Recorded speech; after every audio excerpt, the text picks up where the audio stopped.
Okay, in the last video on basic maths, we have done integration part 1, in which we have covered some of the rules. And in today's lecture, we will see what are the application of integration. So we will start off with like the finding the area of a given function under the that it makes with the x-axis. So we will start with that. So for the first application, finding area under the curve, let us take an example. Suppose we have given a function fx is equals to sin x, and we have to find the area in the interval 0 to pi. So in this interval we have to find the area. We know that sine function is something like this.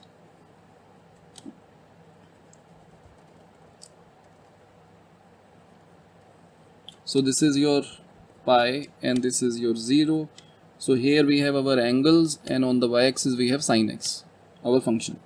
So fx is on the y-axis and our angles is along the x-axis in the form of radians. So यहाँ पर आपके जो angles होंगे radians में होंगे. So we have to find basically the area under this curve in the interval 0 to pi. तो हमको पता है कि एरिया अंडर द कर्व हमको इंटीग्रेशन देता है, तो हमें क्या करना है, integration of sine x D x, और यहाँ पर आपका डेफिनेट इंटीग्रल होगा कहाँ से कहाँ तक, 0 से पाई तक.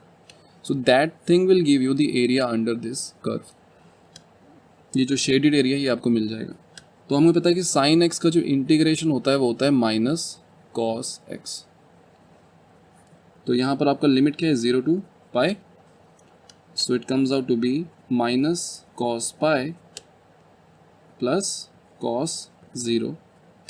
So it comes out to be cos pi is minus 1, minus of minus 1 plus cos 0 is 1. So it comes out to be 2.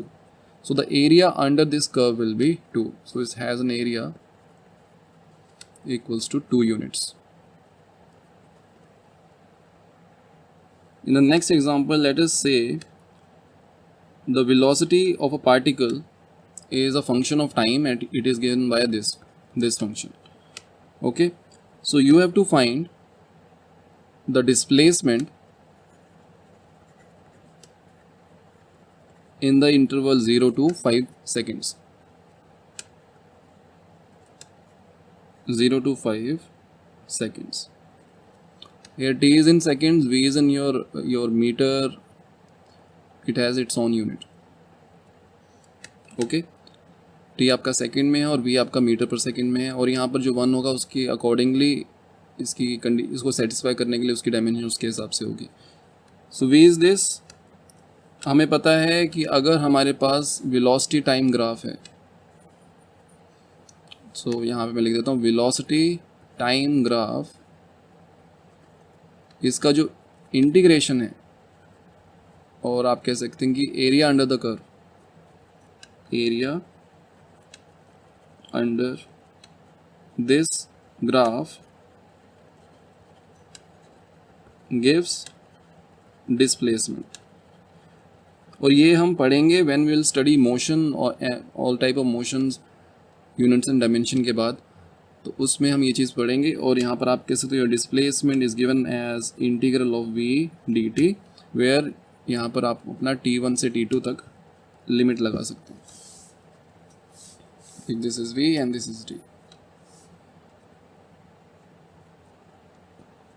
So basically आपका जो ग्राफ होगा that will be something like this. Suppose this is your 5 and this is your 0 and we have to find this area. Okay, अब simply इसमें हमने value put कर देनी है. योर v in terms of t is t square plus 1 dt from 0 to 5.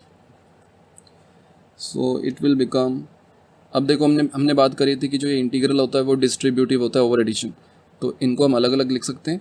तो ultimately आपको आएगा T cube by 3 plus T from 0 to 5. अब यहाँ पर लिमिट्स सब्सटीट्यूट कर देते हैं, तो ये हो जाएगा आपका 5 cube by 3 plus 5 minus 0.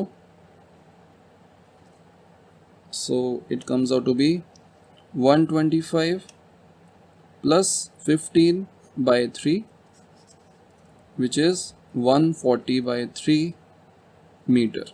So this is the displacement. So this is the first application of the integration जो हम यूज़ कर सकते हैं to find the area under the curve. So the next application will be like to derive some standard formulas, जैसे कि area of a circle. हमको पता है area of a circle is pi r square. So इसको हम derive करेंगे with the help of integration. तो मान लेते कि हमको एक सर्कल गिवन है,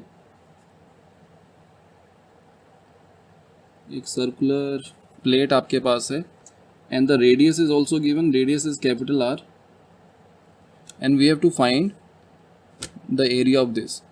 तो जब भी हमें इंटीग्रेशन यूज़ करना है तो हमें अपने जो हमारा जो ऑब्जेक्ट है, जो भी हमको चीज़ गिवन है, हम उसको स्प्लिट करते हैं डिपेंडिंग अपॉन द सिमेट्री, किस तरह से हमें स्प्लिट करना है. अब यहाँ पर सर्कुलर सिमेट्री आपको नज़र आ रही है, तो मैं इसको रिंग्स में काट दूंगा. समथिंग लाइक मैं एक सिंपल सा एक रिंग ले रहा हूँ, एक थिन रिंग में इसको मैं काट देता हूँ. सो ये आपने एक एलिमेंट ले लिया इसका of radius small R and the thickness dr. dr is very small.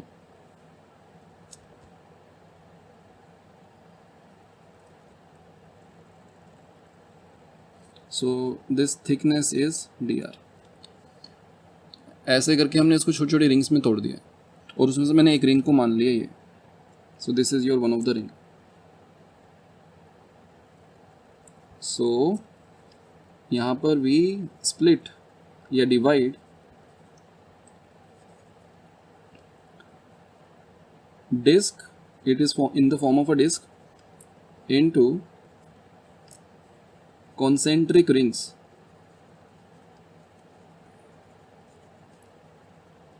with varying radius.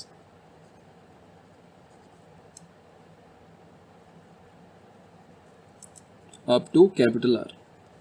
Okay, जो इसका रेडियस होगा हमारी रिंग्स का वो 0 से लेकर कैपिटल R तक वेरी कर रहे हैं. So let us take a small element. Let us take a small element. The radius is small r and the thickness is dr. Small elemental ring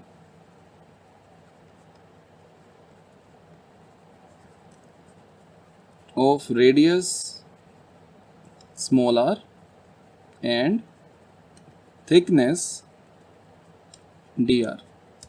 okay, so now we want to find, हमें area निकालना है. तो सबसे पहले तो मुझे इस छोटे से एलिमेंट का एरिया पता होना चाहिए. सो अब यहाँ पर मैं एक और टर्म डिफाइन कर रहा हूँ, डी ए. ये क्या है? D A is the area of this elemental ring.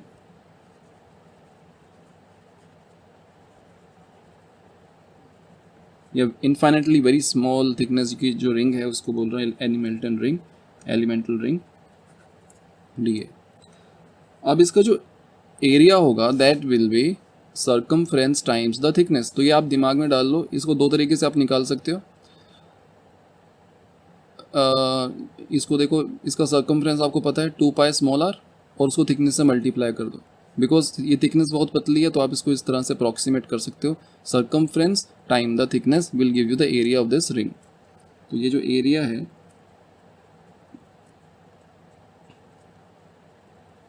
इस रिंग का, that will be 2 pi r, that is circumference into thickness. तो ये हमारा एरिया हो गया. अब लेफ्ट हैंड साइड पर आपका a है वेरिएबल और राइट हैंड साइड पर आपका r है. So now integrate both side.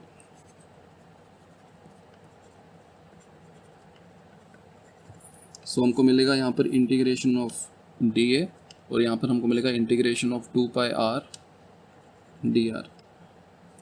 ठीक है, तो अगर मैं इन सभी एलिमेंट्स को ऐड अप कर दूंगा तो मुझे टोटल एरिया मिल जाएगा अपने डिस्क का. सो इसको मैं कैपिटल ए बोल देता हूँ. So capital A is the area of this disc.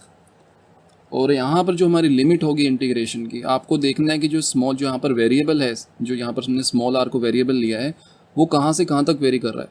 तो आर की वैल्यू 0 हो सकती है क्योंकि मेरी जो रिंग है, जो एलिमेंटल रिंग, मैं यहाँ पर भी ले सकता हूँ. और मैक्सिमम वैल्यू आपकी कैपिटल आर हो सकती है. एकदम बाहर की तरफ अगर मैं एक एलिमेंट लूँ तो उस केस में कैपिटल आर होगा. तो आपकी जो limit of integration that will be 0 to capital R. तो इसको हम बड़ा इजीली सॉल्व कर सकते हैं. कांस्टेंट चीज़ों को बाहर निकाल देते हैं तो आपको मिलेगा 0 टू आर डी आर. अब ये आपका स्टैंडर्ड फॉर्मूला है, आपको पता है r² by 2 हो जाएगा.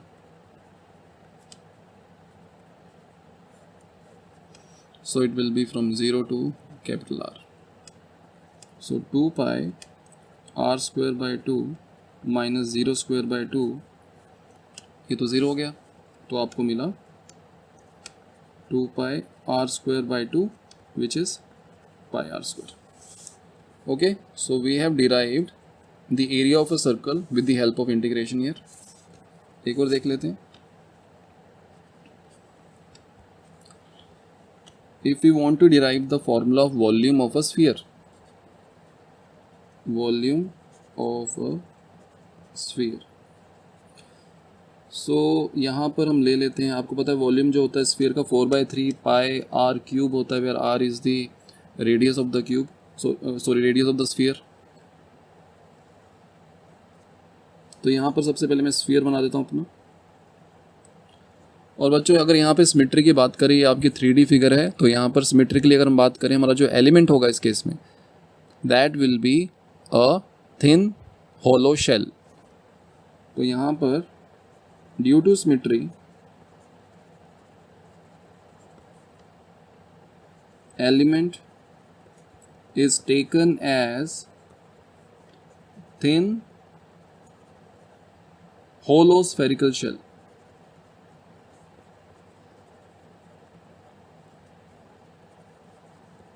of radius small r and thickness dr. Okay, so now we will divide our sphere into thin hollow spherical concentric shells. तो यहाँ पर we have divided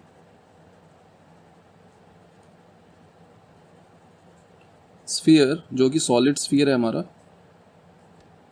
solid sphere into thin hollow spherical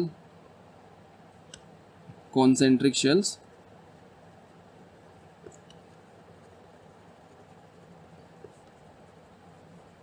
तो यहाँ पे मैं draw कर देता हूँ सबसे पहले अपना एलिमेंट. तो सबसे पहले तो हमको रेडियस गिवन है, तो अगर मैं यहाँ पर अपना एलिमेंट लेता हूँ एक थिन हॉलो शेल, सो ये थिन हॉलो शेल है. इस तरह से मैंने बहुत सारी शेल्स में इसको तोड़ दिया है, और ये आपका हो गया radius small R and the thickness is D R. So let us say the dV is the volume of this element, volume of element जो हमने लिया है. So अगर इसके वॉल्यूम की बात करें, so it will be the surface area that is 4 pi r square. इस शेल का surface area, inner surface area आप ले सकते हो 4 pi r square into thickness. So that will be the volume. So 4 pi r square into dr. So this is the volume of the small element. Again आप देखोगे कि right hand side पर आपका r variable दिख रहा है, left hand side पर आपका v वेरिएबल दिख रहा है. तो यहाँ पर अगर हम इंटीग्रेट कर दें, integrate both side, so integral of dv will be equals to integral of 4 pi r square dr, where r is varying from 0 to capital R. Obviously ये जो हमारा एलिमेंट है वो मैं यहाँ पर भी ले सकता हूँ, एकदम बाहर की तरफ भी ले सकता हूँ. तो आपका जो r है small r, it is varying from 0 to capital R. Again यहाँ पर जो इसका इंटीग्रेशन करेंगे, तो अगर मैं सभी एलिमेंट्स की वॉल्यूम को ऐड अप कर दूँ तो मुझे वॉल्यूम मिल जाएगी पूरे सॉलिड स्फीयर की.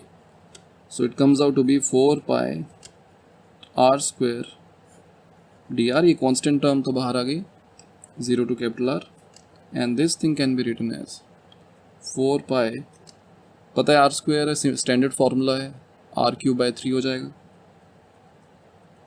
From 0 to capital R, and it comes out to be 4 pi r cube by 3. So this is the derived formula of the volume of a sphere. Okay, now we'll see one more example, and in that case we will derive the volume of the frustum. So now we will derive the volume of the frustum. So let us first have a diagram.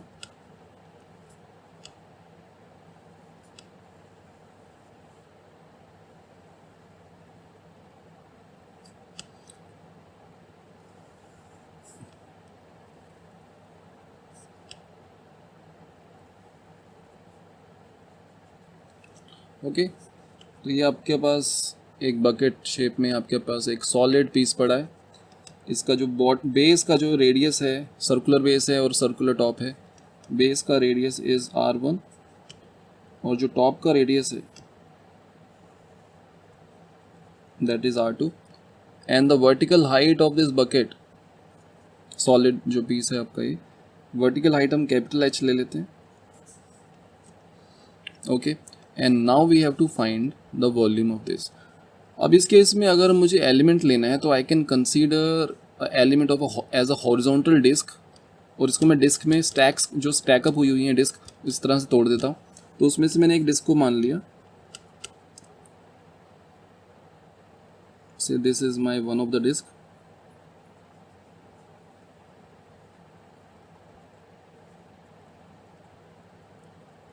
and it is located at a distance y from the center of the base।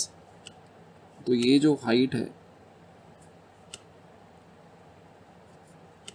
this height is y and the thickness of this disk, इसकी thickness हम मान लेते हैं dy, and the thickness is dy। okay, और if I drop a perpendicular from here to the top base, अगर यहाँ पर हम एक परपेंडिकुलर ड्रॉप कर दें समथिंग लाइक दिस, तो यहाँ पर अगर आप ध्यान से देखें हमको दो राइट एंगल ट्राइंगल मिलेंगे। ठीक है, इनका पर्पस क्या है? Now we want to find the radius, now we have to find the volume of this disc. इस डिस्क का वॉल्यूम निकालने के लिए मुझे इसका रेडियस पता होना चाहिए। अब रेडियस पता करने के लिए मुझे ओवरऑल यहाँ से लेकर यहाँ तक लेंथ पता होनी चाहिए। मुझे यहाँ से लेकर यहाँ तक लेंथ तो पता है, that is equals to r1। ये जो एक्स्ट्रा लेंथ है ये हम कैसे निकालेंगे? We will use the concept of similar triangles. तो यहाँ पर मैं ड्रॉ कर देता हूँ।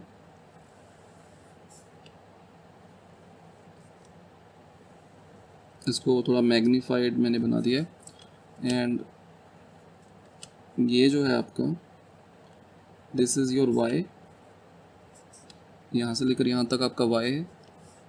And this one will be your difference of the radius, ये आपका r2 है और यहाँ से लेकर यहाँ तक आपका r1 है। तो ये आपका हो जाएगा r2 माइनस r1। इसको हम मान लेते हैं कि ये जो है that is x, and this height आपको पता है कैपिटल H के बराबर है। अगर आप ध्यान से देखें ये एंगल इस बड़े ट्राइंगल में और छोटे ट्राइंगल में कॉमन है, and this is right angle triangle, ये भी राइट एंगल ट्राइंगल है। तो ये 90 है, ये 90 है। तो इसका मतलब दो एंगल्स अगर दो ट्राइंगल्स के आपस में बराबर हैं तो तीसरा ऑटोमेटिकली बराबर होगा। वैसे पैरेलल भी हैं, ये कॉरस्पॉन्डिंग एंगल भी आपके बराबर होंगे। तो अगर ये तीनों एंगल दो ट्राइंगल्स के आपस में बराबर हैं तो दोनों ट्राइंगल सिमिलर होंगे। इसको मैं नाम दे देता हूँ O A B C D। So triangle OAD is similar to triangle OBC. So when the two triangles are similar, then their sides are proportional.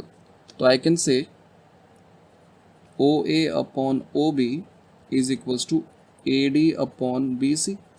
OA upon OB, AD upon BC. So यहाँ से आपको AD मिल जाएगा in terms of other variables. OA आपका है y, OB है हमारा capital H, AD आपका x है, BC आपका R2 माइनस R1। तो यहाँ से we can say our x is R2 minus R1 upon H into y। तो एक रिलेशन हमें ये मिल गया। Now we'll use this relation. ठीक है, अब नाउ यहाँ पे मैं थोड़ा सा लिख देता हूँ इसके बारे में। We will divide frustum into horizontal thin discs stacked one over the another।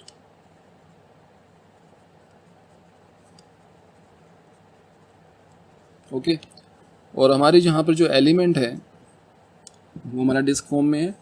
और मैं इसका बता देता हूँ इसकी जो थिकनेस है, element is a thin disc of radius equals to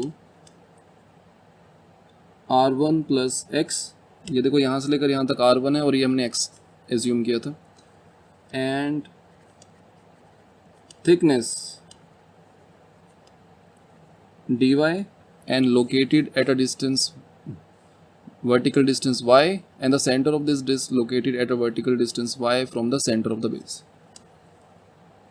and center of this element is located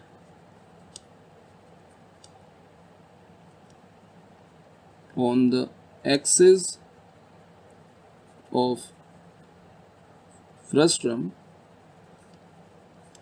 at a distance y from the center of base. Okay, now dV will be the volume of this disk element, dV volume of element, और ये volume क्या होगा, अब ये disc है आपकी तो उसको लिख सकते हैं पाई आर स्क्वायर, जो उसका रेडियस है पाई रेडियस स्क्वायर इनटू एक सिलेंडर की तरह इसको कंसीडर कर सकते हैं, पाई आर स्क्वायर एच की तरह हम ले सकते हैं। तो यहाँ पर आपका आ जाएगा पाई, इसका जो रेडियस है R1 plus x square into the thickness, thickness क्या है इसकी dy, जो लेंथ है इसकी। अब यहाँ पर आपको दो वेरिएबल नज़र आ रहे हैं, तो इनको एक वेरिएबल में चेंज करने के लिए now we will substitute the value of x। तो यहाँ पर x की वैल्यू सब्स्टिट्यूट कर देते हैं, और x आपका है R2 minus R1 upon h into Y.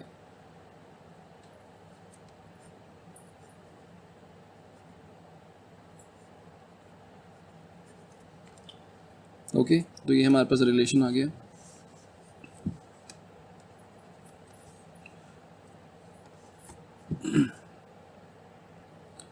Now let us take the square of this, so it will be R1 square plus R2 minus R1 upon h square y square plus 2R1 R2 minus R1 upon h into y into dy।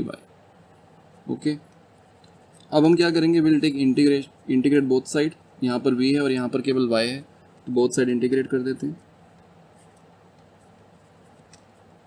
Integrate both side. Okay, सभी चीज़ों को यहाँ पर लिख लेते हैं। सो यहाँ पर आपका आ जाएगा integration of v d v, it will be equals to pi integration of R1 square plus R2 minus R1 upon h square y square plus 2R1 by h R2 minus R1 into y, और यहाँ पर आपका dy। Okay बच्चों, ये polynomial function है और इसको हम डिस्ट्रीब्यूट करेंगे अंदर, तो अल्टीमेटली आपको क्या मिलेगा, यहाँ पर एक R1 स्क्वायर इज कांस्टेंट, तो जब इसकी इंटीग्रेशन करेंगे dy अंदर मल्टीप्लाई हो जाएगा, तो इसका हो जाएगा R1 स्क्वायर y। इसको अगर करेंगे तो यहाँ पर R2 minus R1 upon H square is constant, तो इसका y क्यूब बाई 3 हो जाएगा, और इस केस में आपका y स्क्वायर बाई 2। तो इसको हम डायरेक्टली लिख सकते हैं। देखो अब डी जो है आपकी वॉल्यूम है इस एलिमेंट की, अगर इसको हम इंटीग्रेट करेंगे तो हमारे को पूरी वॉल्यूम मिल जाएगी, and it will be v। So v comes out to be pi, और यहाँ पे जो लिमिट होगी y is varying from 0, because ये डिस्क आपके एकदम बेस की तरफ भी हो सकती है या टॉप पर भी हो सकती है, तो 0 से capital H।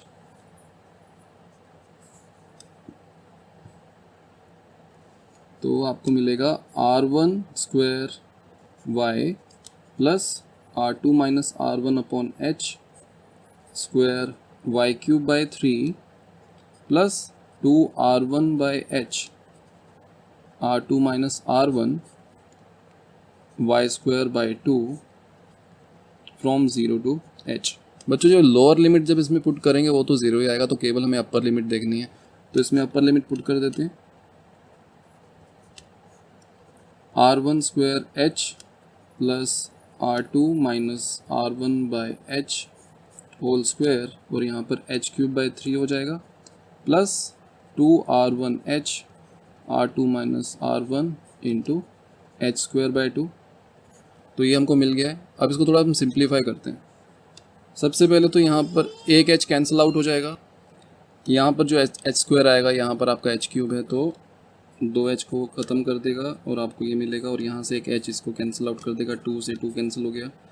So what we have by, और सभी में से अब आपका H कॉमन आ गया है, H को बाहर निकाल देते हैं। So it will B R1 square plus R2 minus R1 square by 3 plus R1 R2 minus R1। तो ये आपके पास आ गया है। अब यहाँ पर आप 3 एलसीएम ले लेते हैं तो पाई H अपॉन 3 हो जाएगा, और यहाँ पर 3R1 स्क्वायर हो जाएगा, इसको एक्सपैंड कर देते हैं, plus R2 square plus R1 square minus 2R1 R2 plus R1 3 यहाँ पे 3 एलसीएम लिया तो यहाँ 3 आ जाएगा, 3R1 R2 minus 3R1 square. तो अगर हम इसको ध्यान से देखें तो आपका ये 3R1 स्क्वायर कैंसिल हो गया, और यहाँ पर आपको क्या मिलता है, यहाँ पे 3R1 R2 है और यहाँ पर माइनस 2R1 R2 है। तो यहाँ पर इसको लाइक टर्म्स को साथ में कर देते हैं तो आपको मिलेगा पाई H upon 3 R2 square plus R1 square plus R1 R2, and this is the formula of your volume of the frustum. So here I conclude my video, or in the next video onward we'll start with a new chapter that will be the units and dimensions. Thank you.